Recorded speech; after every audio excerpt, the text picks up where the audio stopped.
Hello students, अब हम पढ़ने वाले हैं फंक्शनल मैनेजमेंट कार्यात्मक प्रबंध की यूनिट सेकेंड, जिसके अंतर्गत हम पढ़ेंगे पूंजीकरण क्या होता है, कैपिटलाइजेशन क्या होता है। तो साधारण शब्द में यदि मैं कहूँ कि पूंजीकरण मीन्स होता है पूंजी की मात्रा। सिंपल शब्दों में मतलब किसी भी व्यवसायिक संस्था में कितनी मात्रा में कितनी राशि में पूंजी लगी हुई है वह उस संस्था की का पूंजीकरण कहलाता है। फिर और यदि हम बात करें पूंजी संरचना, अभी हम इसके बाद पढ़ेंगे वो टॉपिक भी, और मैं इसका भी बता रही हूँ आपको ताकि डिफरेंस से याद रहे। पूंजीकरण में हम क्या डिसाइड करते हैं? पूंजी की मात्रा। और पूंजी संरचना में हम यह डिसाइड करते हैं कि हमने यह पूंजी की मात्रा, पूंजीकरण में जो पूंजी की राशि हमने निर्धारित की है वह किन किन साधनों से इकट्ठी की है। तो वो होता है कैपिटल स्ट्रक्चर, पूंजी संरचना, कैपिटल का ढांचा। तो पूंजीकरण मीन्स किसी भी संस्था में लगाई जाने वाली पूंजी की मात्रा, वह उस संस्था का पूंजीकरण कहलाता है। पूंजी की मात्रा से ही संस्था का मूल्य पता लगता है और संस्था विकास कर रही है, ग्रो कर रही है, वह पता लगता है। तो यह होता है पूंजीकरण। अब पूंजीकरण की दो विपरीत परिस्थितियां होती हैं। एडवर्स कंडीशन, एडवर्स मतलब निगेटिव कंडीशन होती है। एक होता है अति पूंजीकरण और एक होता है अल्प पूंजीकरण। अति मतलब ओवर कैपिटलाइजेशन और अल्प मतलब अंडर कैपिटलाइजेशन। तो पहले हम समझेंगे अति पूंजीकरण क्या होता है।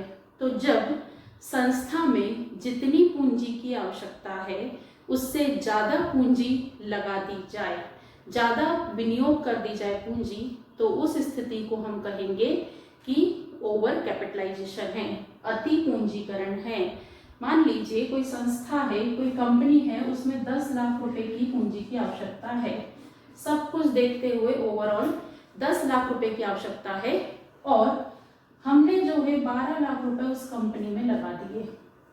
तो क्या है, 10 लाख रुपए भी सफिशिएंट है बिजनेस को चलाने के लिए, लेकिन हमने उस कंपनी में 12 लाख रुपए इन्वेस्ट कर दिए। तो ये क्या कंडीशन कहलाएगी? अति पूंजीकरण। मतलब जितनी आवश्यकता थी उससे ज्यादा यदि हम पूंजी का विनियोग कर देते हैं, पूंजी अपने व्यवसाय में लगा देते हैं, तो वह कहलाती है अति पूंजीकरण। ठीक है, क्लियर? अब अति पूंजीकरण के कारण क्या होता है? क्या होता है अति पूंजीकरण में?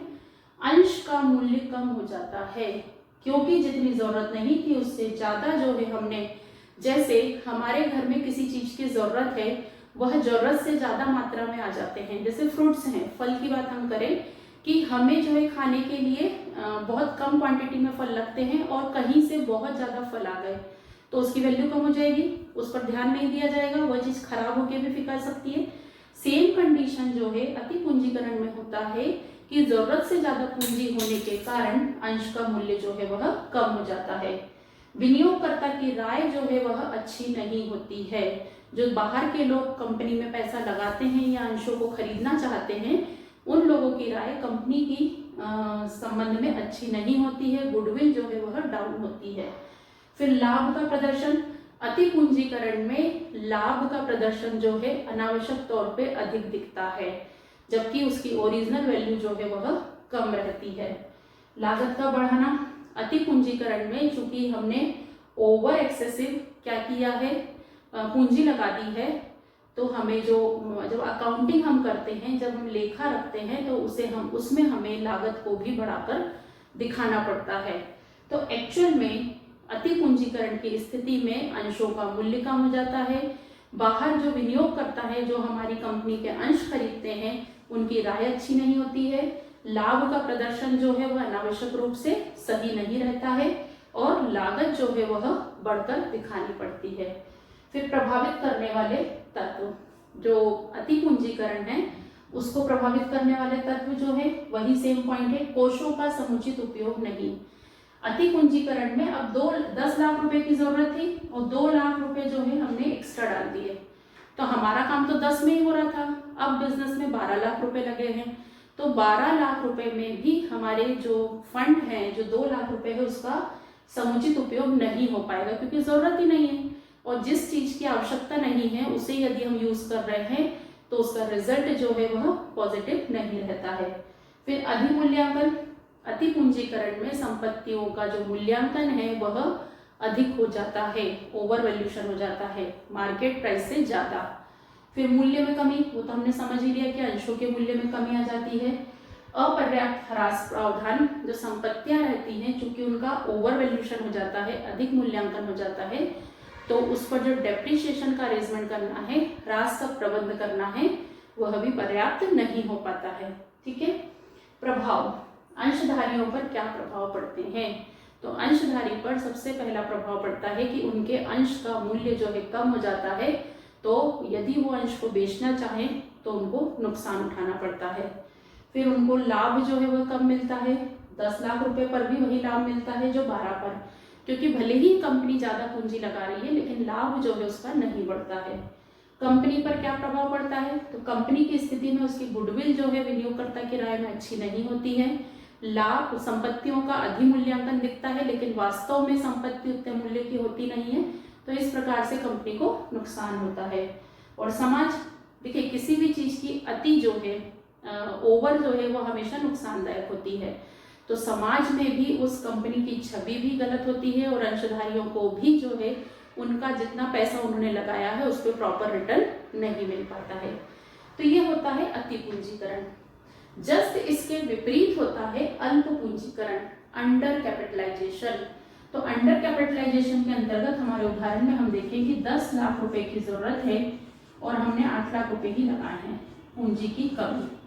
तो जब किसी संस्था में, किसी कंपनी में आवश्यकता से कम पूंजी का विनियोग किया जाता है, जितनी कंपनी को जरूरत है उससे कम पूंजी का विनियोग किया जाता है, तो उसे हम कहेंगे अंडर कैपिटलाइजेशन, अल्प पूंजीकरण। तो दोनों ही स्थिति जो है वह सही नहीं है, न तो ओवर न ही अंडर।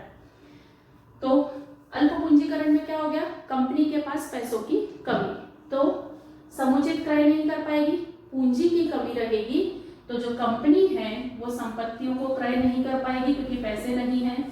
बड़े बड़े दीर्घकालीन इन्वेस्टमेंट वो नहीं कर पाएगी। ठीक है ना। कोई भी उसको नया डिसीजन लेना है, विज्ञापन पर खर्च करना है, ये सेकंड वाले पॉइंट में विज्ञापन पर खर्च करना है, उसको विक्रय संवर्धन की गतिविधियां करनी है विक्रय को बढ़ाने के लिए, तो चूंकि उसके पास पर्याप्त पैसा नहीं है विनियोग करने के लिए, तो वह इन सब आवश्यक खर्चों को भी नहीं कर पाएगी। ठीक है। इसके भी प्रभाव क्या रहेंगे? अंशधारियों पर निगेटिव ही रहने वाले हैं तीनों पर। अंशधारियों पर क्या प्रभाव रहेंगे? अल्प पूंजीकरण रहेगा तो इस कंडीशन में उन्हें अंशों पर लाभांश जो है वह प्रॉपर नहीं मिल पाएगा। दूसरा, कंपनी पर, तो कंपनी के पास पूंजी की कमी रहेगी तो वह विकास के बारे में, अपनी कंपनी को आगे बढ़ाने के बारे में नहीं सोच सकती है। और समाज पर असर यह रहेगा कि समाज का हिस्सा जो है अंशधारी होते हैं, इन्वेस्टमेंट होल्डर जो रहते हैं, इन्वेस्टमेंट करने वाले और इन्वेस्टमेंट को देने वाले, उन सभी का जो है इस कंपनी के प्रति क्या रहेगा, जो गुडविल है वह अच्छी नहीं रहेगी। तो स्टूडेंट, ये दोनों ही कंडीशन जो है वह किसी भी कंपनी या किसी भी संस्था के लिए अच्छी नहीं है। न ही ओवर होना चाहिए, न ही अंडर होना चाहिए, बल्कि क्या होना चाहिए? अनुकूल पूंजीकरण होना चाहिए। तो अनुकूल पूंजीकरण मतलब आइडियल कंडीशन, बैलेंस्ड कैपिटलाइजेशन। तो इसके अंतर्गत संस्था में इतनी पूंजी का विनियोग किया जाए जिससे कम से कम लागत पर अधिक से अधिक लाभ हो। न तो बहुत ज्यादा कंपनी में पूंजी लगाई जाए कि वो बेकार पड़ी रहे, यूज में ना आए, और न ही इतनी कम लगाई जाए कि हम जो आवश्यक खर्चे हैं, हमें जो बिजनेस के लिए रिक्वायर्ड खर्चे हैं वो भी हम कंप्लीट न कर पाए। तो हमें इन दोनों के बीच की जो है पूंजी लगानी चाहिए। फ्रेंड्स, अब हम देखेंगे कैपिटल स्ट्रक्चर, पूंजी संरचना।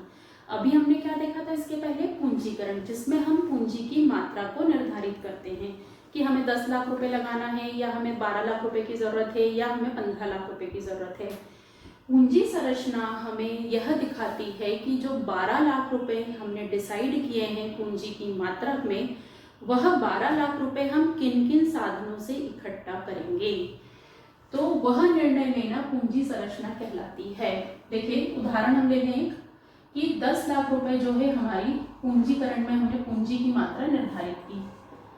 अब मैं क्या कर सकती हूँ, ये पूरे 10 लाख रुपए में समतांश पूंजी से ले लूँ, तो मेरा कैपिटल स्ट्रक्चर केवल समतांश पूंजी से हो जाएगा। ठीक है। दूसरा मैं क्या कर सकती हूँ कि ऋण पत्र और अंश पत्र 5-5 लाख रुपए ले लूँ, ये भी मैं कर सकती हूँ। तीसरा ऑप्शन मैं कर सकती हूँ कि अंश पूंजी, ऋण पत्र और प्रतिधारिताएं। प्रतिधारिताएं मतलब कंपनी ने अपने लाभ जो बचाकर रखे हैं वो। तो 4 लाख रुपए में अंश पूंजी से ले लूँ, 4 लाख रुपए में ऋण पूंजी से ले लूँ और 2 लाख रुपए मेरे पिछले वर्षों के बचाए हुए लाभ हैं। तो स्टूडेंट, ये मैंने 3 प्रकार का कैपिटल स्ट्रक्चर बनाया है, पूंजी का ढांचा निर्धारित किया है। तो ये होता है कैपिटल स्ट्रक्चर। तो पारिभाषिक शब्दों में हम क्या लिख सकते हैं, पूंजी संरचना का आशय है कि व्यापारी के द्वारा या किसी व्यावसायिक संस्था के द्वारा निर्धारित की गई पूंजी की मात्रा को किन किन साधनों से एकत्रित करना है, या दूसरे शब्दों में हम कह सकते हैं कि व्यावसायिक संस्था द्वारा निर्धारित की गई पूंजी का विभिन्न साधनों से पूंजी की मात्रा को एकत्रित करना पूंजी संरचना कहलाता है। तो ये 3 विकल्प हो गए। उदाहरण भी आप लोग चाहो तो ये लिख सकते हैं, जब आप इसको लिखें आता है एग्जाम में तो आप लिख सकते हैं। ठीक है। कैपिटल स्ट्रक्चर, पूंजी संरचना को प्रभावित करने वाले तत्व। मेरी संरचना ये वाली रहे, ये वाली रहे या ये वाली रहे, मैं कैसे डिसाइड करूंगी, तो वो फैक्टर्स मुझे जो है बताने हैं। फर्म का आकार व प्रकृति, ये 2 अलग पॉइंट भी लिख सकते हो, फर्म का आकार और फर्म की प्रकृति, नेचर और साइज। तो मेरी फर्म का आकार कैसा है, बड़ा है, छोटा है, उस हिसाब से मैं कैपिटल स्ट्रक्चर मेरा डिसाइड करूंगी कि मुझे ये वाला रखना है या ये वाला रखना है। और फर्म की प्रकृति, बहुत ज़्यादा जोखिम की मात्रा है, नेचर इस प्रकार का है कि उत्पादन भी करती हूँ मैं और विक्रय भी करती हूँ, तो मुझे ज़्यादा पूंजी की आवश्यकता है, तो मैं ये तीनों ऑप्शन यूज़ करूँगी। मुझे कम पूंजी की आवश्यकता है तो मैं केवल इससे ही काम चला लूँगी। तो फर्म का आकार और प्रकृति कैसी है, उस पर मेरी पूंजी की स्ट्रक्चर डिसाइड होगा। पूंजी की लागत, पूंजी की लागत मीन्स होता है इन पूंजी को इकट्ठा करने में भी कुछ खर्च होता है। अंश पत्र प्रिंट करवाए जाते हैं, पूरी प्रोसेस होती है, इसको न्यूज़पेपर में प्रॉस्पेक्टस में जो है प्रॉस्पेक्टस निकाला जाता है, फिर आवेदन आते हैं, देन फिर उसके बाद आवंटन किया जाता है। इस प्रकार की प्रोसेस होती है पूरी। तो इनका भी खुद की कॉस्ट लगती है। तो मैं जिसकी कॉस्ट कम होगी, इन सभी की कॉस्ट ऑफ कैपिटल में निकाल लूंगी और जिसकी कॉस्ट ऑफ कैपिटल कम होगी वह ऑप्शन में उपयोग करूंगी। वित्तीय लिवरेज, फाइनेंशियल लिवरेज, अभी हम इसके बाद पढ़ेंगे उसको, फाइनेंशियल लिवरेज और अलग अलग प्रकार के लिवरेज होते हैं, परिचालन लिवरेज। तो लिवरेज का अर्थ होता है कि जो हमारी स्थायी लागत है उसके कारण हमारे प्रॉफिट पर कितना असर हो रहा है। तो हमारी लागत के कारण हमारे लाभ पर कितना असर हो रहा है उसको ध्यान में रखते हुए मैं कैपिटल स्ट्रक्चर का निर्धारण करूंगी। नियंत्रण, कौन सी पूंजी पर नियंत्रण करने की आवश्यकता है। यदि समतांश पूंजी में लेती हूँ तो क्या होगा कि वे सभी मालिक होंगे, हर मीटिंग में सभी रहेंगे। और यदि मैं ऋण पत्र लेती हूँ तो एक भी व्यक्ति जो है वो संचालक मंडल में नहीं रहेगा। तो नियंत्रण किस हिसाब का चाहती हूँ मैं, फ्रीडम चाहती हूँ कि मैं केवल कुछ हाथों में चाहती हूँ, उस हिसाब से डिसीजन लूंगी। लोच का अर्थ होता है परिवर्तनशील, ऐसा स्ट्रक्चर में चुनूंगी जिसमें लोच हो, मतलब जिसको मैं अपनी आवश्यकता अनुसार परिवर्तित कर सकूं। फिर व्यवसाय की आय, बिजनेस की आय, क्योंकि मुझे ये जो पैसा मैं लूंगी या मेरे कैपिटल स्ट्रक्चर में मैं यह डिसाइड करूंगी, तो उस कंडीशन में मैं कोई भी बिजनेस जो ऑर्गेनाइजेशन है, व्यवसायिक संस्था है, इनकम फैक्टर को भी ध्यान में रखेगी, क्योंकि इनकम कमाना ही जो है मेन मोटो है। जोखिम की मात्रा, कौन सी कैपिटल स्ट्रक्चर में रिस्क ज्यादा है उसको इग्नोर जो है कोई भी कंपनी करेगी, और जिसमें रिस्क कम है उस कैपिटल स्ट्रक्चर को बिजनेस ऑर्गेनाइजेशन एक्सेप्ट करेगी। फिर है प्रबंधकों का दृष्टिकोण, डिसीजन लेने वाली जो हायर अथॉरिटी है उनका व्यक्तिगत और सामूहिक मत किस संबंध में है। इस स्ट्रक्चर को सभी लोग बहुमत से पास कर रहे हैं या इस स्ट्रक्चर को वह भी बहुत मायने रखता है। फिर पूंजी बाजार की दशाएं, हमें जो भी पैसा कलेक्ट करना है, चाहे शेयर कैपिटल हो चाहे डिवेंचर्स हो, मतलब अंश पत्र हो या ऋण पत्र हो, ये सभी कैपिटल मार्केट का एक हिस्सा है, पूंजी बाजार का एक हिस्सा है। तो पूंजी बाजार की जो प्रतिक्रियाएं हैं वह इन पर भी असर डालेंगे। तो उस समय में जब हम इशू कर रहे हैं तब पूंजी बाजार की क्या दशाएं हैं वह भी बहुत इफेक्ट करती है। तो पूंजी संरचना को प्रभावित करने वाले हमारे ये तत्व हैं। ठीक है, अब हम बात करेंगे अनुकूलतम पूंजी के गुण, अनुकूलतम पूंजी संरचना के गुण। तो स्टूडेंट ये जो हमने पढ़ा है, और अनुकूलतम शब्द जहां भी आ जाए कि जहां पर हम चाहते हैं कि ऐसा होना चाहिए, तो हर चीज हमें जो है सिस्टमेटिक लिखनी है कि कैसा होना चाहिए हमारा कैपिटल स्ट्रक्चर। इन्हीं पॉइंट्स की लैंग्वेज हमने चेंज की है। अधिकतम नियंत्रण, ऐसा स्ट्रक्चर होना चाहिए जहां पर नियंत्रण बहुत अच्छे से हो जाए। जोखिम न्यूनतम होनी चाहिए, लाभ अधिकतम होना चाहिए, लागत कम से कम होनी चाहिए, तरलता मतलब हम आसानी से परिवर्तन कर सकें और जब भी हम चाहें अपनी आवश्यकता अनुसार चेंज डिसीजन ले सकें। पूर्ण उपयोगिता, हम जो भी पैसा लगा रहे हैं उसमें वह यूजफुल हो, पूर्ण उपयोगी हो। लोचपूर्ण, लोचपूर्ण का अर्थ है कि जो हम स्ट्रक्चर डिसाइड कर रहे हैं उसमें रिडक्शन करना है, इंक्रीमेंट करना है, कमी वृद्धि करनी है तो वो हम इजीली कर सके। सरल होना चाहिए। ठीक है, इस तरीके से आप अनुकूलतम पूंजी संरचना के गुण जो है वह लिख सकते हैं। अब एक मोस्ट इंपॉर्टेंट टॉपिक जो बहुत आईएमपी है, जो पॉसिबिलिटी है कि आ सकता है, समता पर व्यापार क्या होता है। ध्यान से सुनना, समता पर व्यापार का अर्थ होता है कि जब किसी भी कंपनी के पूंजी संरचना में अंश पूंजी कम हो, ऋण पूंजी ज्यादा हो। ध्यान देना, क्या होता है, शेयर कैपिटल, अंश पूंजी क्या हो, कम हो और ऋण पूंजी ज्यादा हो। इट मीन्स यदि मुझे 10 लाख रुपए जो है किसी कंपनी की कैपिटल है तो उसमें से 7 लाख रुपए उन्होंने कैसे लिए हों, ऋण पत्र से लिए हों और बाकी के जो है उन्होंने शेयर कैपिटल से लिए हों 3 लाख रुपए। तो इसे हम कहेंगे कि वह समता पर व्यापार कर रहा है, ट्रेडिंग ऑन इक्विटी। तो उदाहरण भी लिखेंगे आप। तो क्या अर्थ हो गया स्टूडेंट कि जब किसी भी कंपनी के द्वारा पूंजी स्ट्रक्चर इस प्रकार से डिसाइड किया जाता है जिसमें अंश पूंजी की मात्रा ऋण पूंजी की मात्रा से कम होती है, तो उसे हम समता पर व्यापार कहते हैं, ट्रेडिंग ऑन इक्विटी कहते हैं। क्यों किया जाता है ऐसा? लाभांश दर में वृद्धि।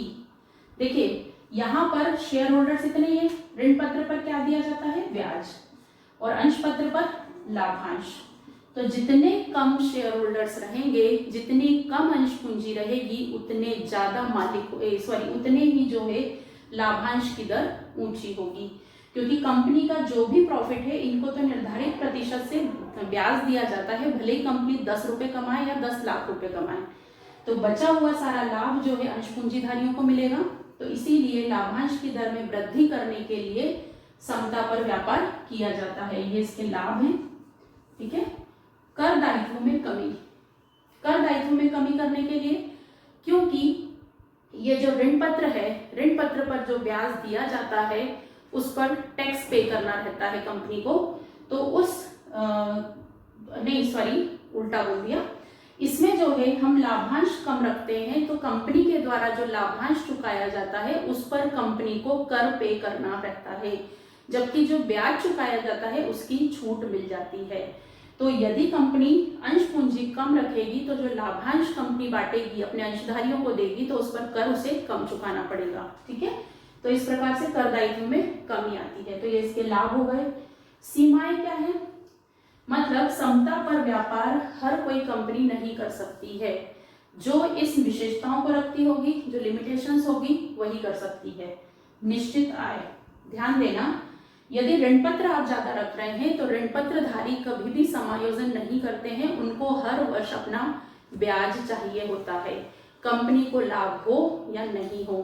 तो ऐसी ही संस्थाओं को समता पर व्यापार करना चाहिए जिनकी आय निर्धारित हो और नियमित हो।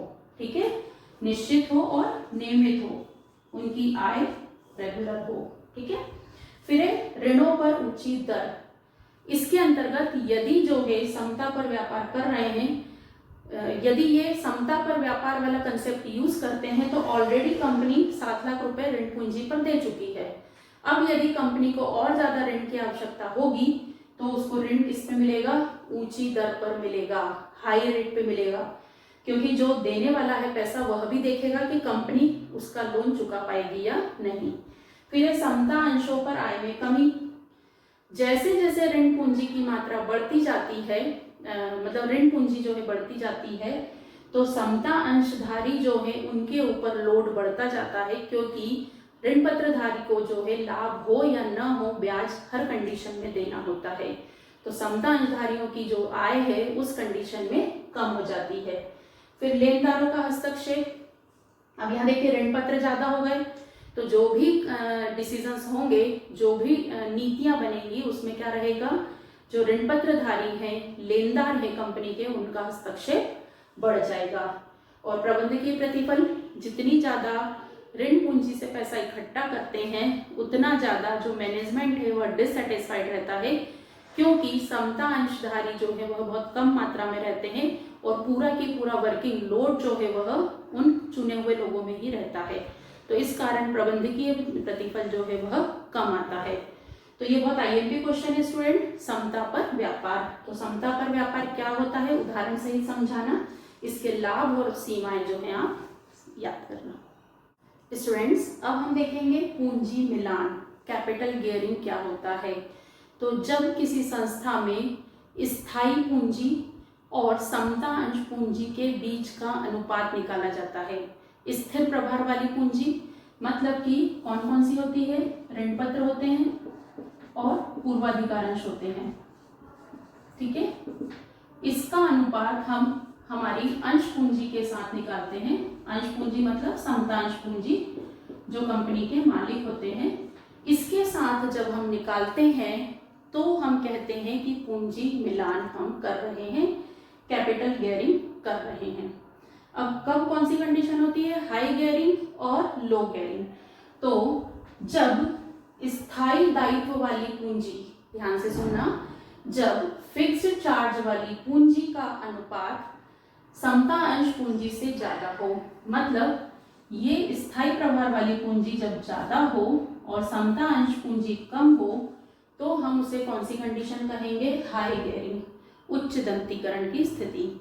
और जस्ट इसके अपोजिट लो में क्या होता है?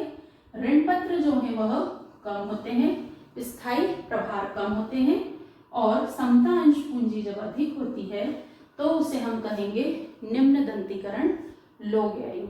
तो पूंजी मिलान अनुपात के द्वारा बिजनेसमैन या जो विश्लेषक है वह यह जानता है कि कंपनी की स्थिति कैसी है। तो देखिए ये वाली कंडीशन हाई दंतीकरण मतलब समता पर व्यापार, यही पढ़ा था हमने। समता पर व्यापार की कंडीशन में क्या होता है कि जब समता अंश पूंजी जो है वह कम होती है और ऋण पूंजी जो है वह ज्यादा होती है, तो उच्च दंतीकरण और समता पर व्यापार जो है वह समान ही है। तो आपको यदि पूंजी मिलान आता है तो आप इन 2 पॉइंट्स के आधार पर इसको एक्सप्लेन करेंगे। ये लिवरेज विश्लेषण, लिवरेज एनालिसिस, इसके बारे में हम बात करने वाले हैं। कैश फ्लो स्टेटमेंट, रोकड़ प्रवाह विवरण इसका फर्स्ट पार्ट है और सेकंड पार्ट है इसका लिवरेज एनालिसिस। ये जो है इसके न्यूमेरिकल बहुत इजी हैं। तो सबसे पहले हम समझ लें कि लिवरेज क्या होता है। तो लिवरेज मीन्स होता है, यह भी एक क्या है? एनालिटिकल टूल है, एनालिसिस करने का तरीका है, टेक्निक है। इसके अंतर्गत किसी बिजनेसमैन के द्वारा यह देखा जाता है कि स्थायी लागत के कारण या ऋणों पर ब्याज के कारण समता अंशधारियों को मिलने वाली राशि पर क्या असर होता है। समझ में आया क्या होता है इसका अर्थ? लिवरेज जो है लीवर शब्द से बना है। साइंस में लीवर आपने समझा होगा कि किसी भारी चीज को उठाने के लिए जो है लीवर का उपयोग किया जाता है, कम दबाव लगता है और भारी चीज जो है हम उठा सकते हैं। ये शब्द उसी विज्ञान शब्द से लिया गया है, उत्तोलक। लिवरेज क्या अर्थ है कि इसके अंतर्गत हम स्थायी लागत और ऋणों पर ब्याज के कारण समता अंशधारियों को जो सबसे अंत में लाभ मिलता है उस पर प्रभाव का हम अध्ययन करते हैं। यदि हम स्थायी लागत में परिवर्तन करते हैं तो समता अंशधारी के पार्ट में क्या अंतर आता है, यदि हम जो ऋण ले रहे हैं उसमें चेंज करते हैं तो समता अंशधारियों में क्या परिवर्तन आता है, उनको राशि में कितना परिवर्तन आता है, तो वो हमारा लिवरेज एनालिसिस का भाग होता है। अब लिवरेज एनालिसिस में 3 प्रकार होते हैं। पहला होता है आपका ऑपरेटिंग लिवरेज, ठीक है, हम फॉर्मूले देख लें पहले। तो 3 लिवरेज होते हैं प्रकार। पहला होता है आपका परिचालन लिवरेज, दूसरा होता है आपका वित्तीय लिवरेज, और तीसरा होता है संयुक्त लिवरेज, ठीक है, कंबाइंड संयुक्त लिवरेज। अब इसके फॉर्मूले की बात कर रहे हैं हम। तो ऑपरेटिंग लिवरेज, OL इसका शॉर्ट फॉर्म है, ऑपरेटिंग लिवरेज। इसका फॉर्मूला होता है कंट्रीब्यूशन C/EBIT, ठीक है, contribution upon earning before interest and tax, ये शॉर्ट फॉर्म। इसका फॉर्मूला क्या होता है वित्तीय लिवरेज का, इसको बोलते हैं फाइनेंशियल लिवरेज, ठीक है। इसका फॉर्मूला होता है EBIT upon EBT, earning before interest and tax upon earning before tax, ये इसका फॉर्मूला होता है। और संयुक्त leverage, combined leverage, combined leverage संयुक्त है, इसका फॉर्मूला होता है OL इंटू FL। इन दोनों लिवरेज का यदि हम गुणा कर दें तो वो बनता है कंबाइंड लिवरेज CL, ठीक है। अब C मीन्स क्या होता है वो हम देख लें, अंशदान। EBIT earning before interest and tax, इसका क्या आशय होता है, अर्निंग बिफोर इंटरेस्ट तो ब्याज व कर के पूर्व आय। और EBT अर्निंग बिफोर टैक्स, कर के पूर्व आय। ये फॉर्मूले आप अच्छे से नोट कर लीजिए, बहुत इजी कंसेप्ट है, तो प्लीज जो है आप इसे बहुत ध्यान से कर लीजिए। अब हम जो है किस तरीके से इसको सॉल्व करते हैं, तो हमने इसके लिए क्वेश्चन लिया है ताकि आपको कंसेप्ट समझ में आए। निम्न पूर्वानुमान अल्फा तथा बीटा कंपनियों से संबंधित हैं। Alpha company, beta company. उत्पादन व विक्रय इकाइयों में दिया है आपको 40,000 और 50,000। परिवर्तनशील लागत प्रति इकाई 4 और 3। स्थायी लागत दी है 1,20,000 और 1,25,000। ऋणों पर ब्याज दिया हुआ है 60,000 और 25,000। और विक्रय मूल्य प्रति इकाई है 10 रुपए और 8 रुपए। तो स्टूडेंट्स मैं आपको फॉर्मेट बताती हूँ। यदि आपको ये 3 निकालने को कहे जाते हैं तो आपका फॉर्मेट क्या रहेगा। सबसे पहले हम लेंगे विक्रय मूल्य, सेलिंग प्राइस, ठीक है। इसमें से हमेशा घटाएंगे हम वेरिएबल कॉस्ट, परिवर्तनशील लागत, बहुत ध्यान रखना। तो ये जो है हमारा आएगा क्या, अंशदान, इसको क्या बोलते हैं, कंट्रीब्यूशन। फिर इसमें से माइनस किया जाता है फिक्स्ड कॉस्ट, स्थायी लागत। ये माइनस करने के बाद आता है हमारा EBIT, क्या लिखेंगे हम, ब्याज व कर के पूर्व आय।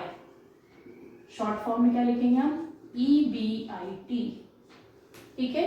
इसमें से फिर माइनस किया जाता है ब्याज, तो आता है हमारा कर के पूर्व आय।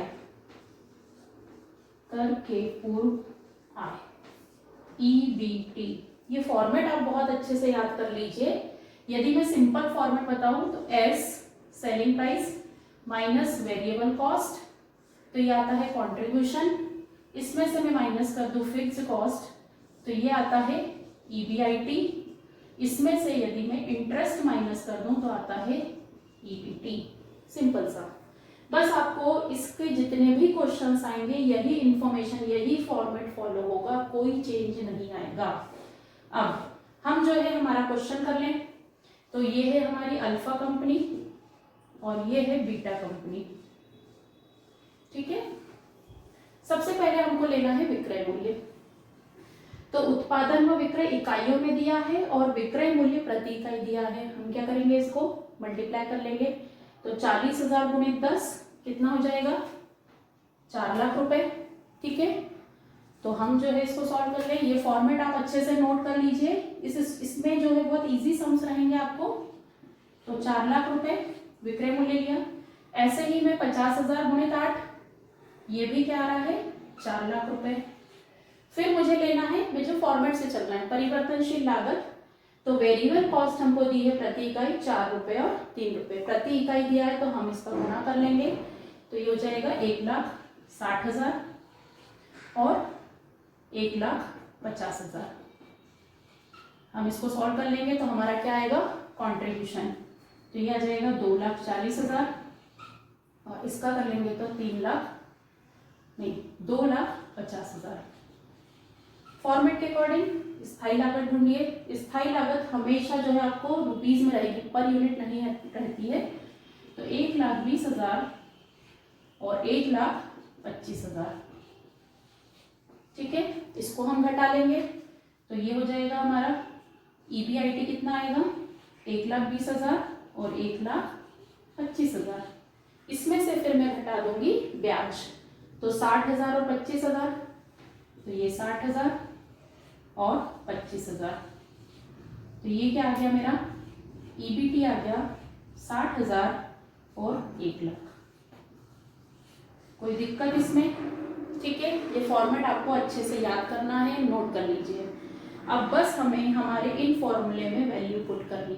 अब जो है हम वैल्यू पुट करेंगे हमारे फॉर्मूले में। तो सबसे पहले हम लिखेंगे, पहला वाला फॉर्मूला कौन सा है हमारा, परिचालन लीवरेज का C/EBIT। ठीक है, तो OL इज इक्वल टू होता है C/EBIT। C मतलब अंशदान, कंट्रीब्यूशन। तो ये अल्फा का हमारे पास है 2,40,000। ठीक है, और EBIT कितना है, तो ये हमने निकाला 1,20,000। इसको सॉल्व कर लेंगे आप, तो ये कितना हो जाएगा 2। ये अल्फा कंपनी का निकाला हमने OL, ऑपरेटिंग लीवरेज। ठीक है, फिर ऐसे ही हम निकालेंगे बीटा कंपनी का। तो बीटा कंपनी का अंशदान है 2,50,000 रुपए और इसका EBIT है, earning before interest and tax है कितना, 1,25,000। इसको आप सॉल्व कर लेंगे तो इसका डबल मतलब ये भी आएगा 2। ये पहला फॉर्मूला हो गया हमारा। अब जो है हम सेकंड फॉर्मूला लगाएंगे, जो कि है हमारा FL, फाइनेंशियल लिवरेज, वित्तीय लिवरेज का फॉर्मूला क्या है, EBIT/EBT, ब्याज व कर के पूर्व आय अपॉन में कर के पूर्व आय। ठीक है, तो सेकंड हम लगाएंगे FL का फॉर्मूला हम लगाएंगे, तो ये हो जाएगा हमारा EBIT/EBT। तो EBIT कितना है अल्फा कंपनी का, 1,20,000 और अपॉन में EBT है 60,000। तो ये कितना आ जाएगा 2 डबल। ऐसे ही बीटा लिमिटेड का हम लेंगे, तो EBIT है 1,25,000 और अपॉन में हम रखेंगे 1 लाख, तो ये हो जाएगा 1.25। ठीक है, अब जो है तीसरा हम निकालेंगे CL। तीसरा है हमारा फॉर्मूला कंबाइंड लिवरेज, संयुक्त लिवरेज। इसका क्या फॉर्मूला है?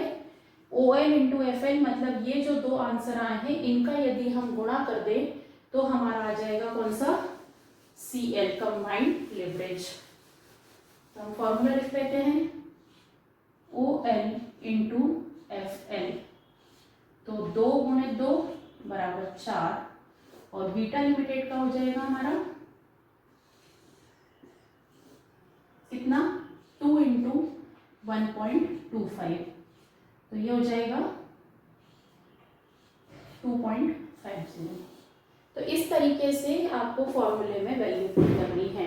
इसमें कुछ कंडीशंस भी हो सकती हैं कि किसी चीज में चेंज करने को कह दे कि विक्रय मूल्य को 10% से बढ़ाया जाए तो OL कितना होगा, FL कितना होगा, CL कितना होगा, तो ये तो बनेगा ही। इसके साथ आप फिर यहाँ पे कंडीशन चेंज करके फिर से ये फॉर्मूले में वैल्यू पुट करके फिर से आप करेंगे, ठीक है।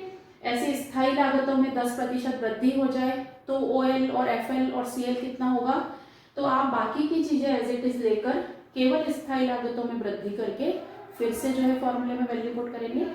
तो ये जो चैप्टर है इसमें आप इस तरीके से ये सवालों को तैयार कर सकते हैं। और थ्योरी के लिए भी जो है मैंने आपको ये फॉर्मूले ऑब्जेक्टिव में आ सकते हैं, तो ये आप बहुत अच्छे से तैयार कर लीजिए।